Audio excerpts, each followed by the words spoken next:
First, let's go up to Adin. Adin, what do you have for us from the ground? Okay, Hans, so now the police is investigating the crime scene. The General Listio Sigit, the chief of police department, is supervising the investigation himself. And now we are waiting for the initial report of the investigation. I want to take you to take a closer look to the current situation here in Kanjuruhan Stadium in Malang, East Java. This is an example, as you can see on the camera, little front of me. That's a K9 vehicle, belongs to the police department. This vehicle was trashed during the chaos. This is just an example of what happened during the chaos. Other examples are some fences and broken glasses, shattered gates, and also some parts of the stands inside the stadium itself was also broken. The police officer guarding the inside of the perimeter of the inside of the stadium. We are limited to only access to the front of the pitch. This is the police line to limit our access, and also during the investigation is now undergo. No other personnel beside the police personnel have the right to come inside the crime scene during this investigation. And this is one of the example, once more. And also about hundreds police personnel is now guarding the Kanjuruhan Stadium, encompassing all other complex from the pitch inside to whole area of the Kanjuruhan Stadium in Malang, East Java.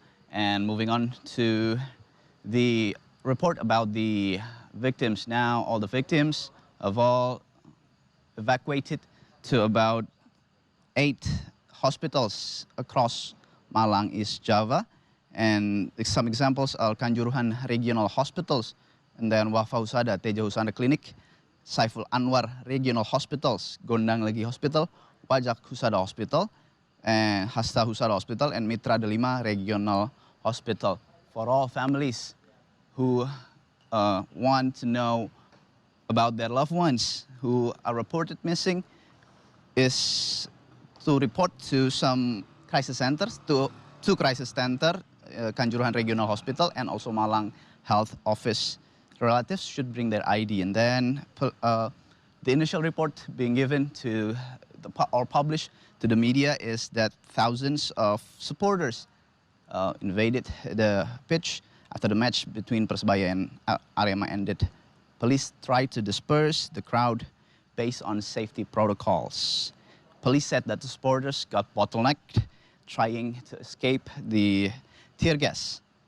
At the time, it was reported that not all the gates were open. Then, little rollback to 18th of September 2022, police had advised for the match between Arema and Persebaya held yesterday, 1st of October 2022, to be held earlier at 15:30 p.m.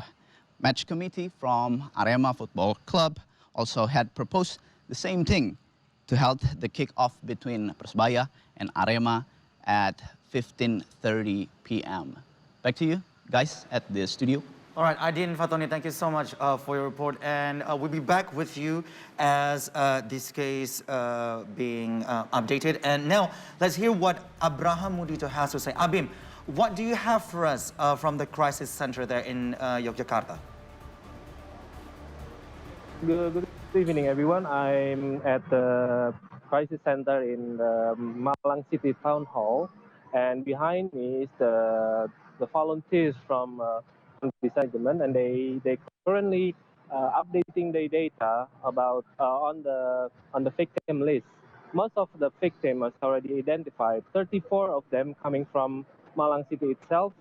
The youngest one is a 33-year-old boy And of the victims are from Malang City itself.